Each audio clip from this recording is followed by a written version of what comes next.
What song can I sing to a cedar who seems to have everything with roots in a place that...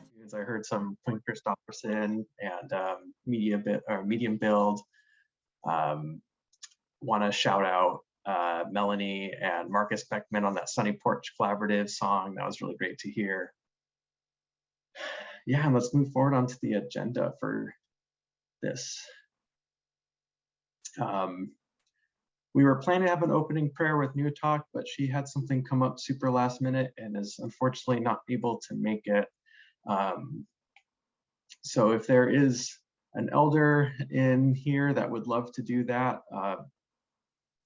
let me know. If anyone else wants to come and do some opening prayer, that'd be great, just to open this in a good way. If not, totally cool, we'll keep moving. And that's just how life happens. We'll move on and hear from Louise, Brady, and some of the amazing work Herring Protectors have been doing. There's a film that we have from the 2020 Just Transition Summit that Maya Salganek put together, and we'll hear from her and watch that, which is really exciting. And then we have Karlin, Itchoak, and Eva Burk, who will be doing some reflections from the 2020 summit, things that that they loved about the last one, things they're looking forward to, and things they've been doing since then. So that's going to be really great to hear from them. And we have those breakout rooms I mentioned, just a space for people to talk to each other about the last summit, about things they're wanting to see in the 2022 summit, a place that we can get feedback as we plan, but also a space that community can get together and say hello to people that may be familiar faces, and talk about what amazing work people have been doing and all the movement building that's been happening over the past 2 years since everyone's had a chance to meet. And then we will close. So that is our agenda for the evening. I want to thank our partners that we have here that make up the Just Transition community. The organizations that make up that are Native Movement, Fairbanks Climate Action Coalition, the Alaska Center, Alaska Public Interest Research Group, Native Peoples Action, Alaska Community Action on Toxics, Alaska Poor People's Campaign. If I missed anyone, identify, let me know. And most importantly, thanks to the community that makes up the Just Transition community. That's all of you, that's all of our amazing partners across the state that do all of this work and are just forever inspiring. And I want to take a moment and do a land acknowledgement. And I'll do this for the land that I'm currently on. I see a lot of people putting their land in the chat. I constantly am thinking in land acknowledgements and want to spend a moment talking about the history of stewardship of the lands I'm on. Ketchikan resides on the ancestral lands of the Tontaquan Tlingit people who have stewarded this land since time immemorial. Ketchikan's era of colonization started with white settlers with fishing and salmon canneries, and people who saw this land as a spot to head up north for the gold rush as a good first stop for steamboats.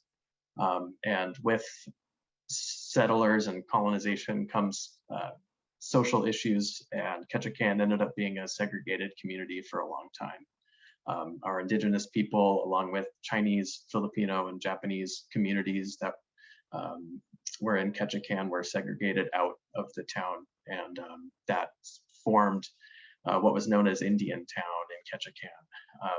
And that's historic Indian Town is where I'm zooming from right now.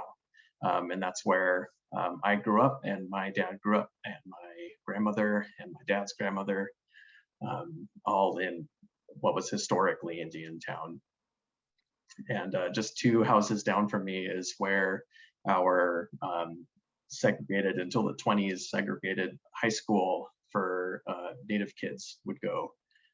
And I just mention all of that because Indian Town is obviously not a thing anymore with Ketchikan, but it was impactful, and the places and businesses in this area, often a lot of them are still owned by families that have been living here for that long time. Tatsuda's is one of our grocery stores that sadly was blown down in a landslide a few years ago, but was owned by the Tatsuda family, a really influential family in Ketchikan.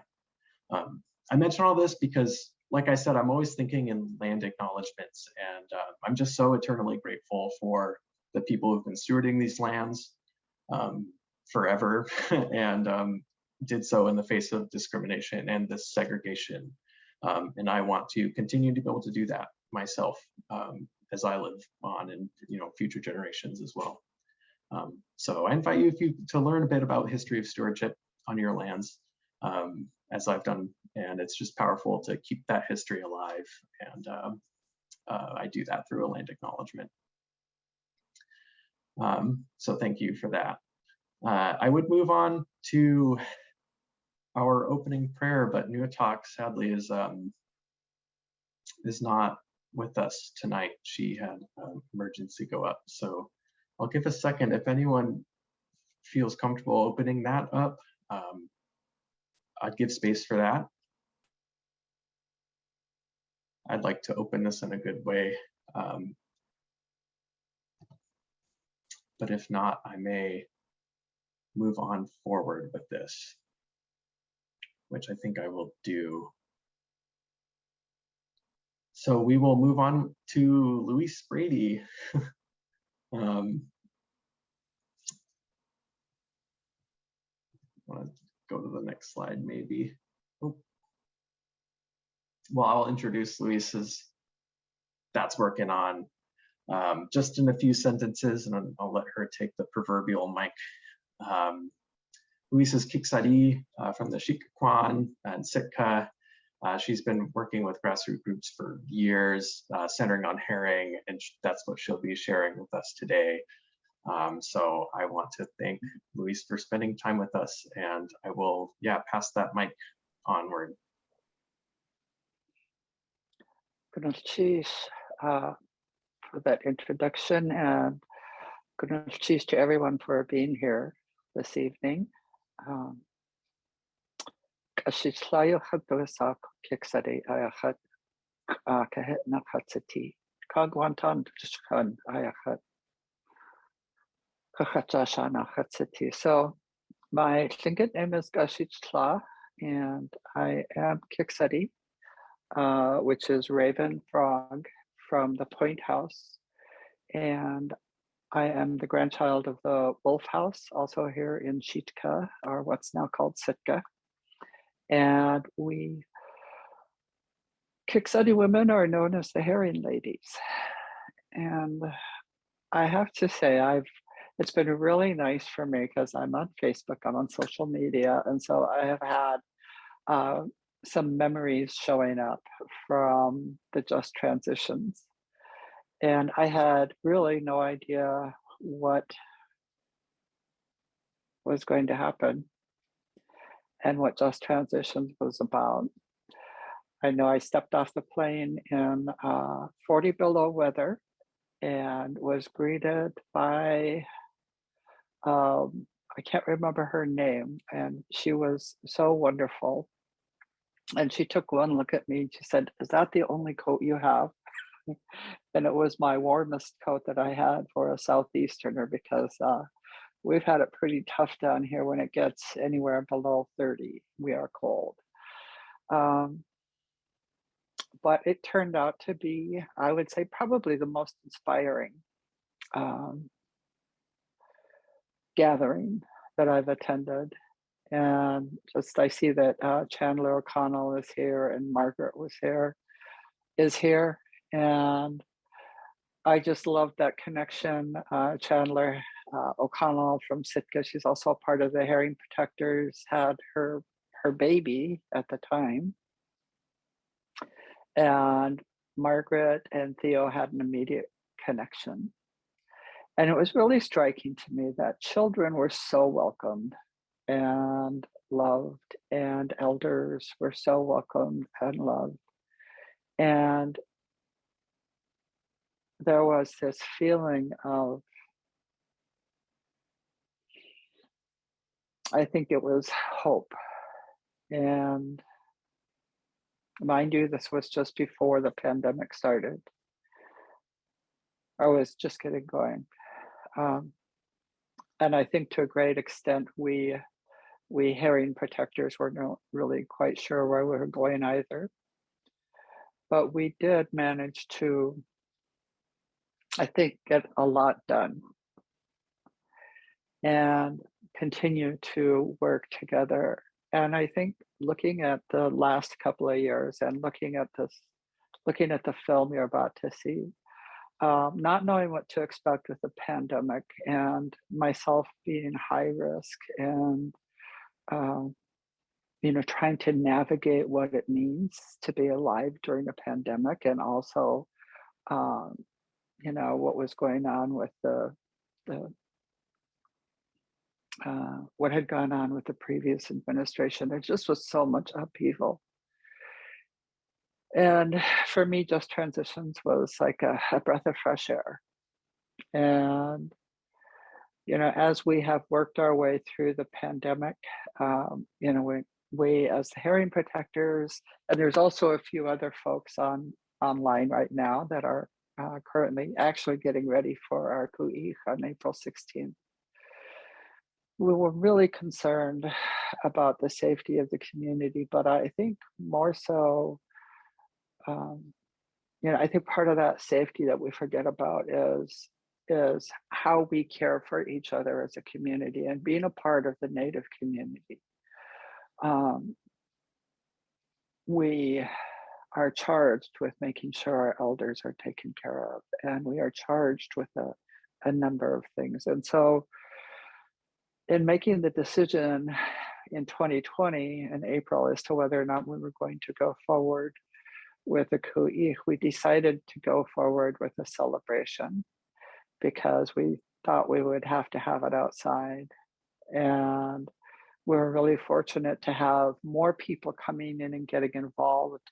And we had gatherings to make the gifts to give to people who came to the celebration.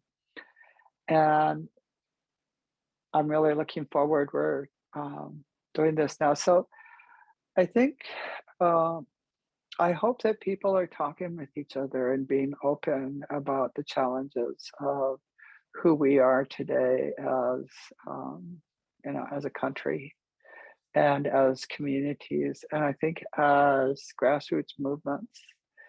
I fortunately, I think it was because of Just Transitions, I'm now connected with Native Movement and have participated in some of their doings. And it just seems to be coming up over and over and over again, is that we cannot do this work unless we're taking care of ourselves. We cannot do this work unless we understand that there is a lot of healing to be done.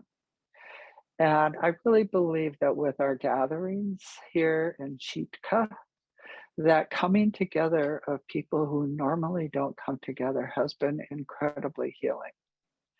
And one of the ways that I'm seeing that is I was reading some of the comments. If you're not familiar with the Board of Fish, it's a highly political process, and the herring have been a part of that.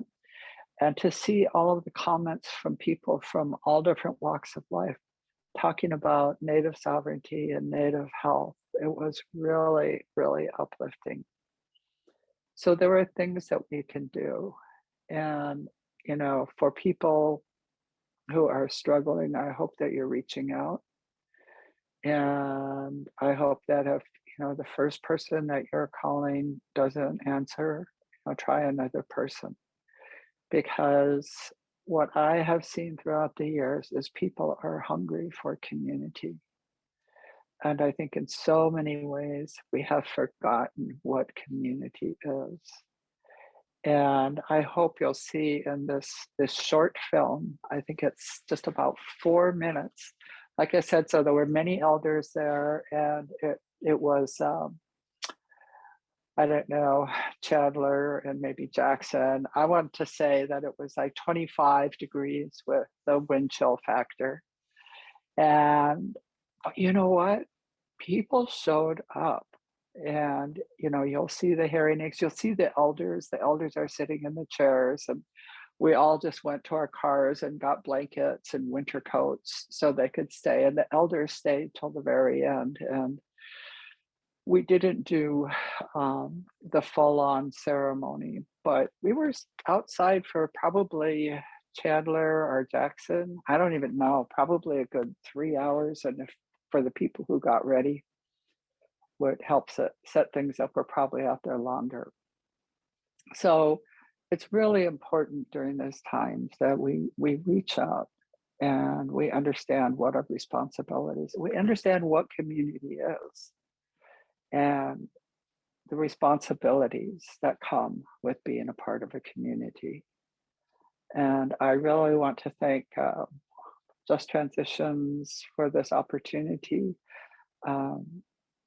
I think it's just what we need is to be able to come together and support each other, because it seems like we're always experiencing, especially with the last few years, things that we haven't experienced before. And there's no right or wrong way to get through it except for with each other.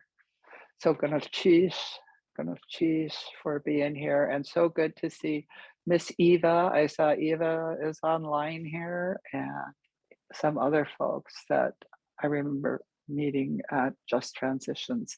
So I hope we can do this again soon. Just Transitions statewide, it was amazing. Gonna cheese.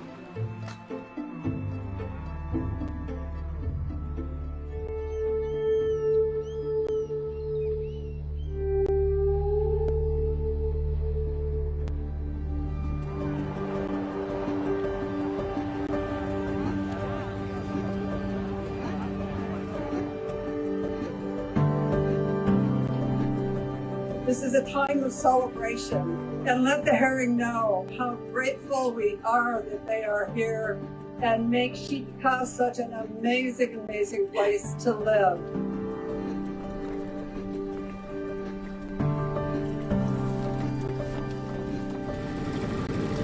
And we're blessed with another day of good weather.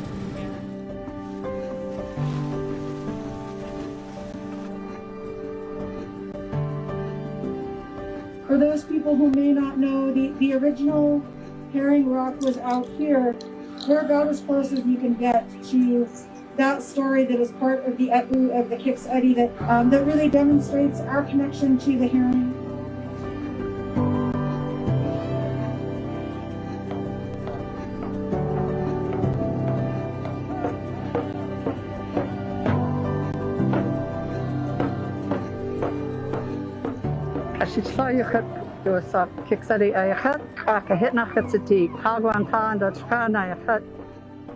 Kixedi women are known as the herring ladies. Tlingit people, we come together and celebrate our relationships with each other, but also our relationship with the herring, with the spirit of all of the beings that live in the ocean, all of the beings that live on the land.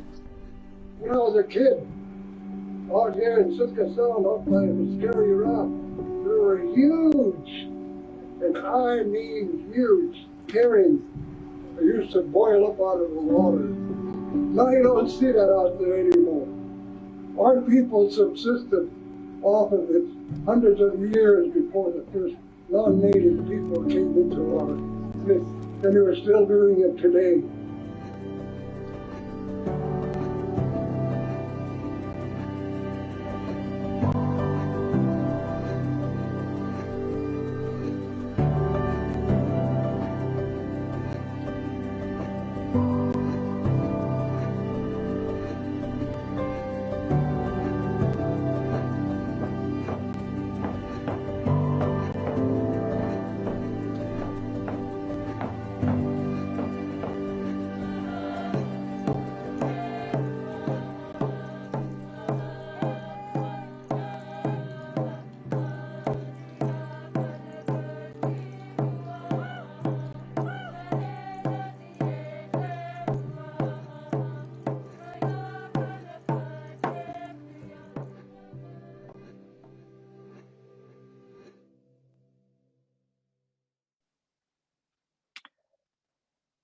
there are so many things that have come out of the group. Those robes are now actually on exhibit in Ketchikan, and will be also join a traveling exhibit later this year, and will be shown all over the country in different museums, along with the 20-minute film. We finished a 20-minute film too that we've taken to several, that has won some awards. It was in Anchorage, the Anchorage International Film Festival, and actually the Indigenous Film Festival. And just we're continuing to spread the word. And for folks who are interested, we are planning a ku'ik. I know Chandler is on. We've been discussing whether we should do April 16th or April 30th or May 21st. But stay tuned, because it's just a really beautiful time, and especially you can get herring eggs when you come to Shitka. Ganashish. Ganashish, herring eggs. That's one of my favorite events. Good time to see everybody when those are distributed and everyone's out. I love it.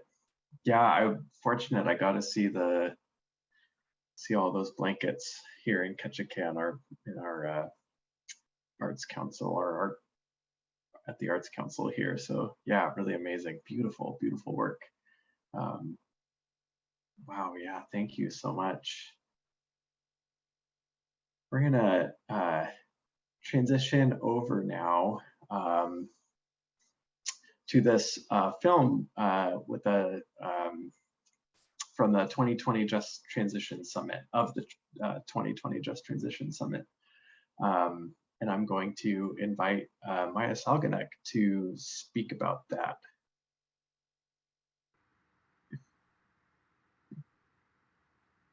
You're here.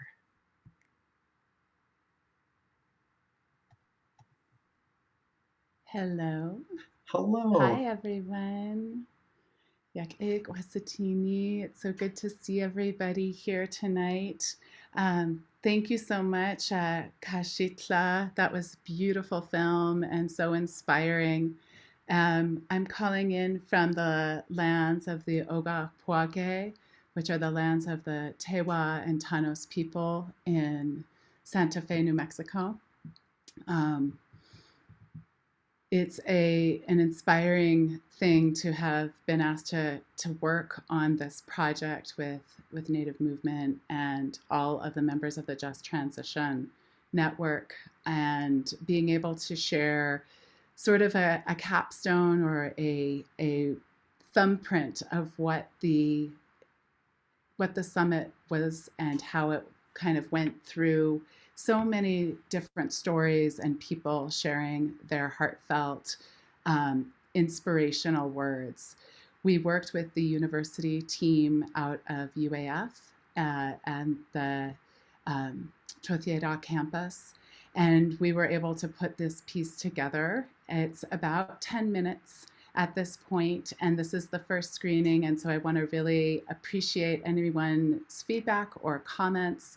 And this will just be a little snapshot of what that conference was like that we were able to see through the camera eye. One nice thing about seeing it 2 years later is I think, gosh, everyone just looks, you're going to see yourself and you're going to be like, wow, I look so good, right? 2 years later. We've been through so much, and being able to have a little reflection of this is the offering tonight. So I hope you enjoy. Thank you so much for watching.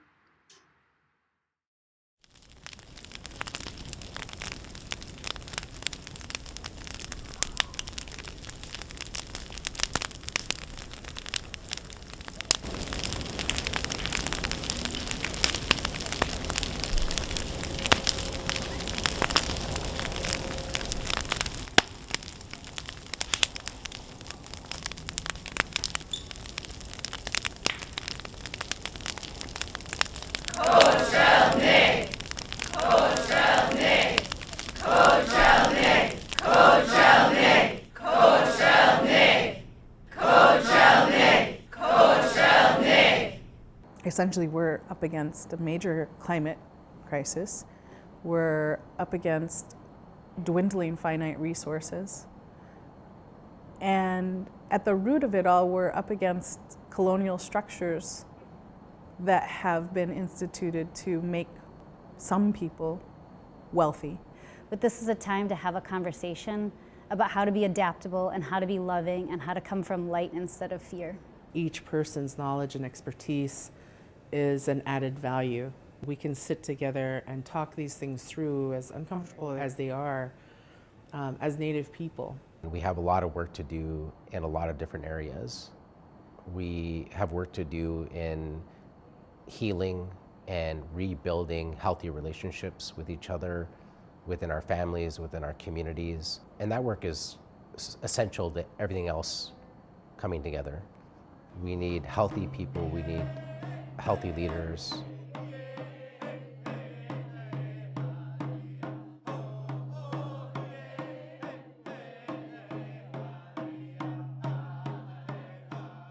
In this room, we don't have historic amnesia, and we don't have ecological amnesia. Some people, they have no recollection that there was a spring there, or that there was wild rice there. And then some people remember that you used to be able to fish there. And so we are the people that are not going to forget that. So the name of the summit is Togetherness, and this is Benti Kanaga, and it means that we're remembering. We're remembering forward. This concept of a just transition is not new. It's something that our people have already been practicing for millennia. And so it only makes sense for us to be integrating that, but to also be basing our plans moving forward off of that Indigenous knowledge, which is why the summit is called Remembering Forward. It's bringing in those voices and bringing in those knowledge systems of our ancestors, of our parents, into the present for our kids.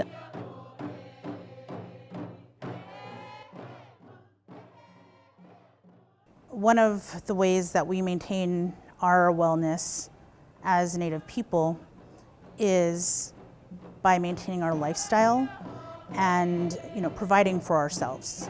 Our ability to sustain our lifestyle has been one of the only reasons and the main drivers in our economy. I really hesitate to call it a subsistence economy because the word subsistence has a very specific definition. It means like a very low baseline, and that's not how we live. Other areas include breaking down and understanding the systems that are at play surrounding us right now, the political and economic systems and institutions and how they affect our health and well-being. Economy really means how do we manage home, and these places are home for us. So when we think about the economy, we're thinking about how do we make life work for people in places. MESA describes our work as helping to advance a just transition to a new economy. And I think from our perspective, the focus is less about trying to stop the old economy and more about trying to build the new economy.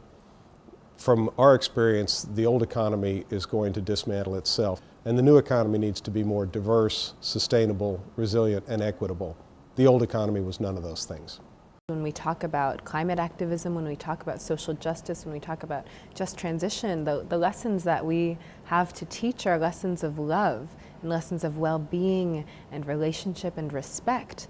And they're lessons that must be shared for a just path into the future. The thing is that there's not one solution. Yeah. There's not one strategy. Like lawyers will say, well, there's this lawsuit. And I was like, but no, it's a lawsuit and a social movement and political change, and it's and economic change. That's how you do it.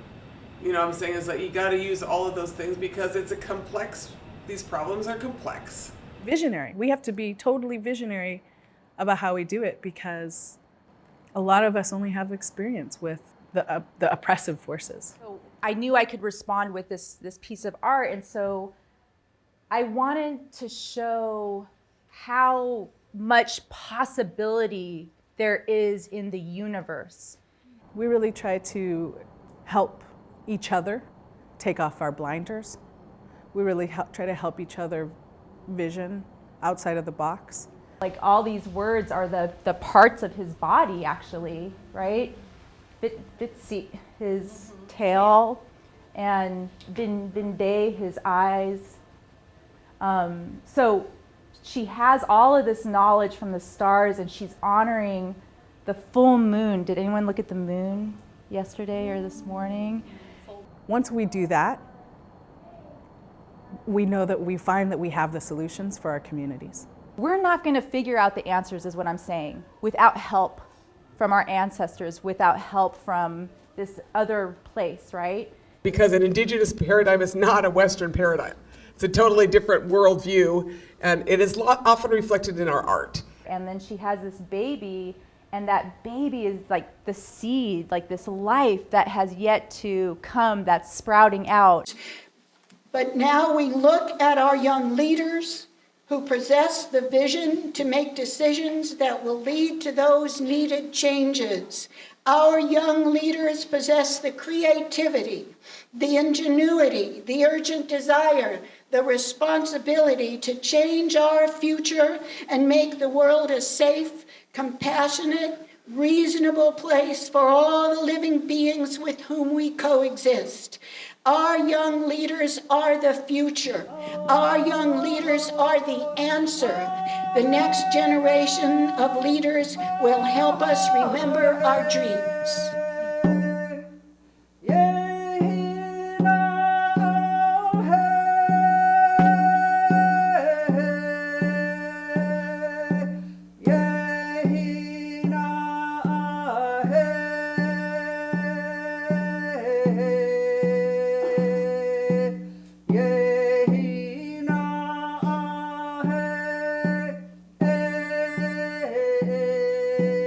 But for us as Native people, what this means is we're returning to an understanding and an acceptance and a love of who we have always been. Despite the fact that there was so much done to actually turn us against ourselves, we are right-sizing the world again to what it means to be Indigenous, to love who we are, and to ensure that our children love who they are and can bring and deploy that strength into the world. Because, let's be honest, it needs it now more than ever.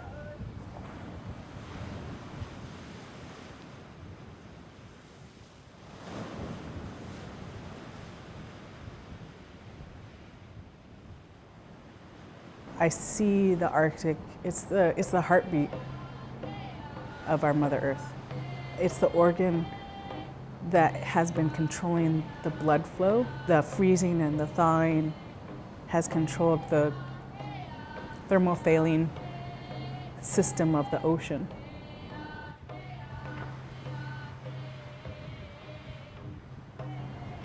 Moving that fresh water and all those nutrients all over the earth. And so what we're doing up here from the heart to try to keep that heartbeat going strong and healthy and whole, that's our responsibility for all of us who live in the North.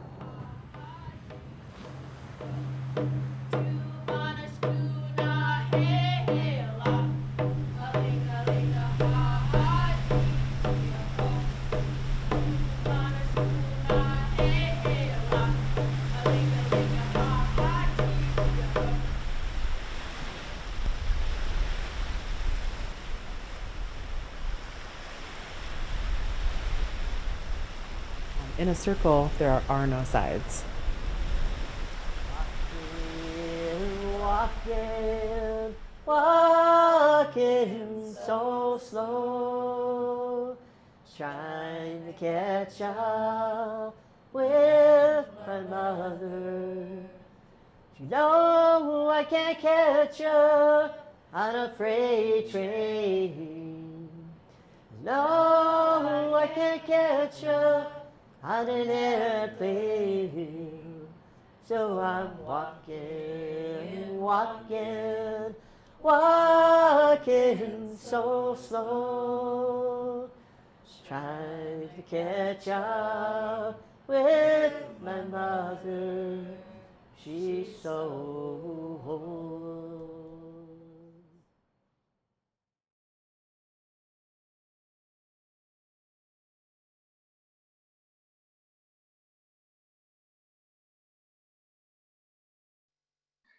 Wow, that is powerful.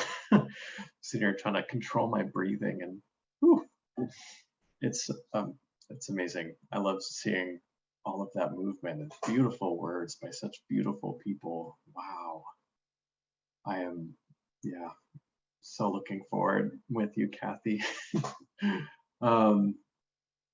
Thank you, Maya, and all of the work that you and everyone at the University of Alaska Fairbanks that put that together. You worked so hard collecting all those interviews, footage, and putting that all together. And gosh, that is just a beautiful project, and happy to see that.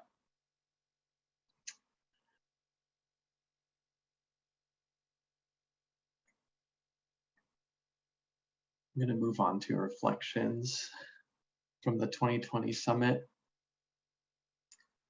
About a second to sit in. So we're going to hear from some attendees from 2020 summit, hear a bit about their moments from the summit, what just transition may mean to them, and yeah, just anything that's carried them through the past 2 years. Just wanted to give a moment for to listen and hear from people from the 2020 summit. And today we have Karlin, Itchoak, and Eva Burk, and we'll start with Karlin. Karlin works as the organizational lead for the Alaska program, focusing on policy, science, and indigenous as a chart continuing upon the Wilderness Society's leading role in Alaska conservation by working closely with other Alaska conservation groups on protecting Alaska's public lands. With that introduction, I'll pass it over to Karlin. Thank you, Gunnar, and good evening, everyone. Arigawa nariak Itchoak, akaga kora Itchoak asiapara Wilbur Itchoak utkayagavitmun. My name's Karlin Itchoak. My grandparents are Wilbur and Cora Itchoak from Utkayagavik. And I'm the Alaska State Director for the Wilderness Society, and also have the pleasure of sitting on the board of directors for the Alaska Center. And I'm here in Anchorage on Dena'ina lands, and I use he, him pronouns. And I feel like I'm just trying to collect my thoughts after watching that amazing video. Maya, thanks for sharing that and putting it together. That was pretty spectacular. I wasn't really sure where to begin thinking as I reflected on our gathering 2 years ago. It was a pretty amazing gathering. All the dancing, singing, laughing, crying, sharing, the caring. It was like attending a family gathering. It was pretty amazing, and none of us, I think, really knew what was going to be happening after the Just Transition Summit. None of us were really prepared for what was really coming with the pandemic. And I think as I reflect, I'm just grateful for all of you that I met and connected with at the Just Transition Summit. It was like I was able to get one last gigantic group hug before hunkering down into this pandemic mode. And it's really been truly inspiring to watch many of you grow and succeed and become and be change agents during these challenging times, to watch many of you overcome the numerous challenges and barriers created by the pandemic. It's been inspiring to me and helps keep me going. All of you inspire me, you encourage me, you make me want to be a better person and to do better. Watching folks achieve their graduate degrees, PhDs, win Lifetime Achievement Awards, continue growing their families, continuing carrying on our traditions and cultures and language, and all the great work that all of you are doing despite the challenges of the last 2 years. From the summit itself, I work with so many of you on a weekly basis that it's been great to be able to keep in touch with many of you. But as I reflect back, a big impact on me was the presentation from Winona LaDuke. And she talked about the analogy of how a caterpillar transforms into a butterfly with the help of the imaginal cells or the imago cells in the caterpillar, and that it breaks down what it was and transforms into this new beautiful being. And she talked to us about that at length. And many of you are familiar with the work I'm doing at the Wilderness Society and know that Winona's speech at the Just Transition Summit inspired the name of our Indigenous-led conservation movement work to create land protection through an Indigenous worldview, what we now call the Imago Initiative. And I asked Winona if she would mind if we use that name for the initiative, and she said no, as long as you invite me to whatever comes out of it. So I can say with confidence, no Just Transition Summit, no Imago Initiative. So I think of the summit every day I go to work and work on the Imago Initiative. And I was thinking back about what's happened in the last 2 years since we all met. And I think one of the silver linings of what's happened with the pandemic, and if we can find one, and I know that everyone is impacted by this in different ways. We all know people who've been sick and who have struggled with this pandemic. But for me, from a Just Transition perspective, people are still driving less, putting less carbon dioxide into the atmosphere, reducing smog in larger cities, meaning the global disruption caused by the COVID-19 pandemic has brought several positive effects on the environment and the climate. Many of those effects we were dreaming about and talking about at the summit. Many of us are still working from home and have driven less in the past 2 years due to this global movement, restriction, and a significant slowdown of social and economic activities. Air quality has improved in many cities with a reduction in water pollution in different parts of the world. And studies have shown that the pandemic situation has significantly improved air quality in different cities across the world, reducing greenhouse gases emission, lessening water pollution and noise, reducing the pressure on tourist destinations, which may assist with the restoration of the colonial and ecological system. In addition, there are also some negative consequences of COVID-19. Sorry, my daughter's friend is calling her.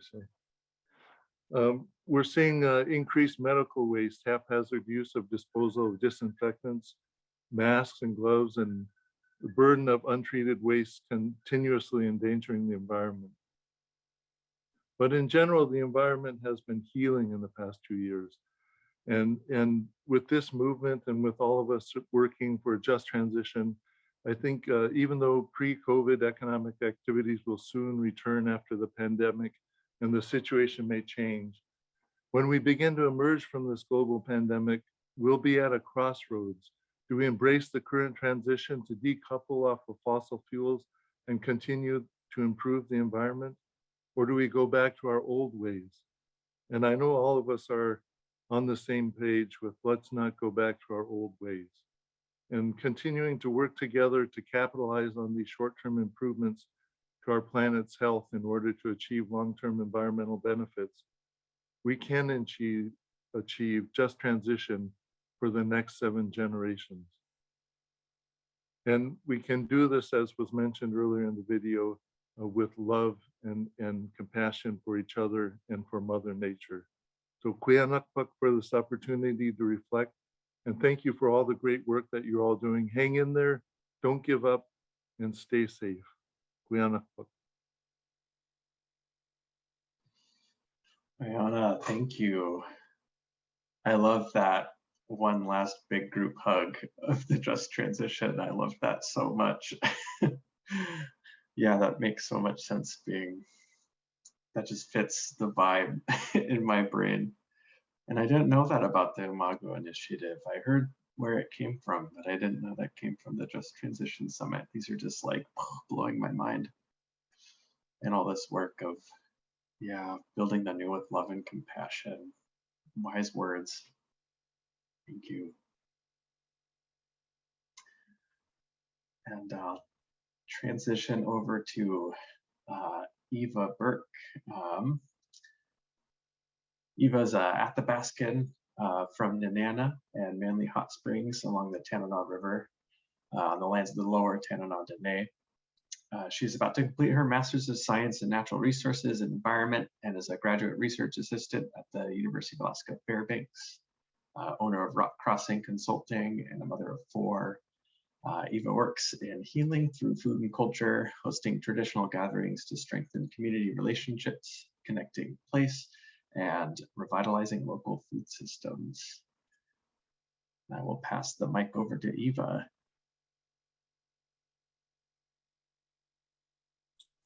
Hi, Duenda, Dan Nizun, Ibdam Burk Suuzra, Tagatili, To'o and Nolal, Dana Kanat Katana Eslana, Ina Joy Burk Uzra, Ta'a Dim Burk Uzra, Setsu Lina Olin, Elvi Burk, Didio, Setsia Billy Burk Didio. I am Eva Dawn. I'm from Nenana and Manly Hot Springs. I grew up along the Tanana River, a very traditional subsistence lifestyle, even though that word subsistence, was mentioned before in the video. I really appreciate that. What struck me the most was at the Just Transition. This was a time in my life that I was transforming. It was right before my second semester in graduate school, and I had been on a long break raising the 4 kids and transitioning from an engineering career in oil and gas, and really looking at some of the things that were going on around the world at the time. And I was really excited to go there. And there was a couple of things. I remember one of the chiefs saying, "I'm the only chief here." And then I remember the open conversations about many of us talking about how to go home, and that it's really hard to get involved with the leadership in our communities, which are tribal councils and village corporations. Politics, we all know, it's up and down. It's all over the place. But another thing that stood out was this was at a time that it was early on in my advocacy, and I was sitting by Luke Titus, and he told me, "I never hear you speak. I want to hear you speak." And I swear, ever since then, I haven't shut up. I've been given so many presentations about healing through food and culture, connecting back to the land, living your traditional lifestyle and living your values. So that summer, 2020, I built a fish wheel, and I gave Luke Titus my first salmon that I caught with that wheel. So that was like these connections were being made. And then I was just working in agriculture, and my work shifted into really just like all foods and just, advocacy for everything, and really being involved with Native movement and feeling like a very strong sisterhood, really. We've held each other up these past couple of years through a number of ways. We actually are like doing the Just Transition work. A few of us, we opened small businesses. We are working together on doing Alaska Native Farmer Training Program. I'm doing that in partnership with Denali Hodgson, who's actually pictured right there on the bottom with On the Land Media. So that's one of our projects. I took the Alaska Native filmmaking class with Maya. That was wonderful. Let's see, what else did we do? And then the work with Louise and Naomi Michelson, we formed the Kayani Sisters and held a traditional food and plant symposium in Ketchikan this year. So, you know, it's just been like this path of, like our elders say, you know, everything's meant to be. You're put in these places and connect to these people at just the right time in life, right? And so it's been really awesome that a lot of the people that I met there, I'm still working with today. And we hold each other up, and like we even are doing stuff like hide tanning. So, you know, and then when you're doing these traditional activities, there's so much healing that takes place. And there's also this connection to your ancestors and your spirit of your hands doing the work, the motions, and the connection. Like, oh, you know, you are your ancestors in your hands, in your words, in your heart. And I just thank you for allowing me to share today, and just grateful to keep doing this good work, and lucky to have held a few in-person meetings this year. My daughter actually has COVID right now, so you know, just can't know, but she's doing good. So that's all that matters. Bye, see. Wow, hoping for swift healing and wellness for your daughter. You are your ancestors in those moments. Wow, that hits. That hits. I feel that. I love when those moments, you know, when you're at a pivotal moment in your life and there's something that happens that it just feels like so right on the money, that just, when all of that comes together, that's such a beautiful, I'm happy that this was it. That's really great. Oh, I love hearing, love hearing from everybody. Everyone's just dropping such good knowledge, and it's just so good.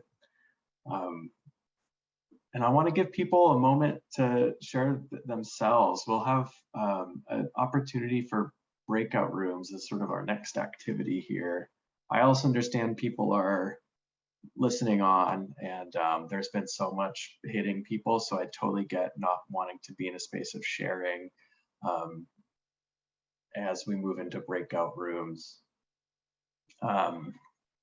We'll have 4 of them. We'll also have a main room. If you aren't looking to drop into one of these, feel free to stay for 15 minutes quiet reflection. If you've ever used a Jamboard, maybe we could get that linked in the chat, and that could be shared on the screen when we move into breakout rooms, and we'll all work on ours too. What we're trying to get here is to hear from people with their experiences. If you didn't have a chance to speak, maybe you have a chance in these rooms. As we start to go into the breakout rooms, have a chance to talk. It's a smaller group than we were expecting, so hopefully we'll have some good discussion, and we'll have some questions on those depending on the room. We'll have 4 of them. We'll have ecological restoration, environmental justice, and I'll be facilitating that, mostly just there to lead conversation. We'll have Indigenous sovereignty with Margaret. We'll have workers' rights and unions with Kyla, and artists for a just transition with Kavahine. And then if you want to not join one, feel free to stay in the main room and have some minutes to yourselves. There will be a Jamboard that you can click in some of those notes if you've ever used a Jamboard. If not, feel free to use the chat function, and you can just throw things in the chat, and the facilitators could help put those into the Jamboard themselves. With that, let's move into those. And you could self-assign one that you feel like going into. And I will start by jumping into mine. Thanks, everybody. And these will be 15 minutes.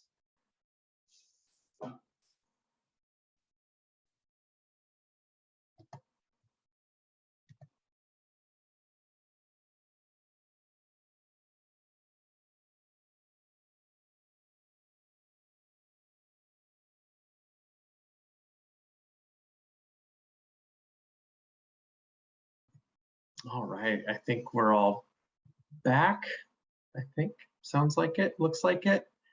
I want to give a moment. I'll pause for a second and hear if anyone wants to talk about a favorite moment or share something that they're looking forward to for the 2022 summit.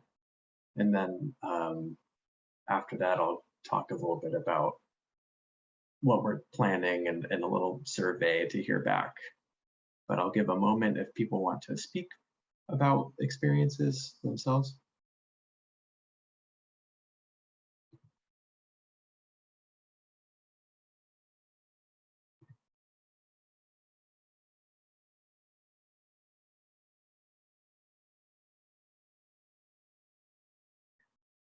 Okay, I will hop in and share a bit about a survey that we're doing, and I'll talk through it. And it's, I think, 5 questions. Maybe it's short. It's very short. And then we can close from here. And maybe Glow, if you could put that on, link that would be helpful. The survey, what we're asking is we're trying to get a little bit of feedback and direction for where we're going, what people want to see. I've gotten so much information from this, and it's just such a beautiful community. This event has been amazing, so I want to thank everyone for that. But what we're looking to get is just some questions, what people are excited about, what people, what stuck with them from 2020. And then a bit about different ways that we could do a summit. I mean, the pandemic is still real, it's still alive. And that was a concern. We were looking to have our summit in May, our 22 summit in May, and that's gonna have to be postponed a bit. So we had some options, and I will share those with you now. And then if people could fill out and let us know which ones you like from the summit or from the survey, or if you want to contact any of us, like, that would be great. If you want to help with planning the summit, that's in there too, if you could let us know in the survey. And it'll also be emailed to you. It'll be emailed to all the people who registered for this event. So just some options that are on my brain right now and all of our brains as we're planning it, the people that are looking to plan the summit for next year that are working on it now. We're looking at maybe fall for an in-person if that is safe and that seems like we could do it in a good way, thinking about this fall. Another option would be postponing it to the winter. We heard a lot of people talking about how cold it was and thinking maybe summer would be a better time for a summit. So that's an option, is postponing it to the winter or fall. Another one is an idea that I've been sort of rattling around in my brain of having a way that we can meet, because we are hungry for community. That's been shown today. So I was thinking of something that I've been kind of calling a communities-based summit, where we can have people identify as local leaders and create pods around the state in your community. And we can have this summit that is community-based with this hybrid sort of virtual kind of overarching theme of this virtual summit, but with communities being able to meet in community and host these events as a Fairbanks pod and an Anchorage pod, Ketchikan, and all across the state, that people could do it that way as a way to minimize risk. So just thinking of ways that we can continue this work. And movement is growing and moving quicker and quicker as we start really hunkering down and building this and building the new. And I want to keep that momentum moving. And so we're just trying to think of ways that could happen. So that's part of the survey. And if you want to be a part of planning the summit and being involved in that, or being a part of working with it, if that's logistical help, or if you have art that you want to put on those walls, like what was in the 2020 summit and things like that. There's ways that you can give us your contact information and we can work with you that way. Or if there's anything else you want to let us know, that's in there as well. And it's anonymous, so don't worry about that. Those will be going out. And with that, I would like to close this event and thank everyone so much for being here. What an amazing, amazing event. And I wish everyone a good rest of your evening. Thank you.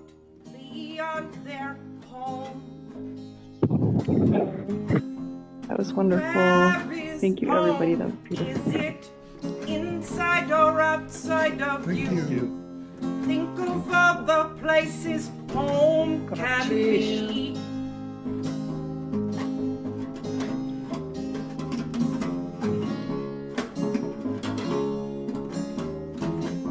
Good to see everyone. Thank you.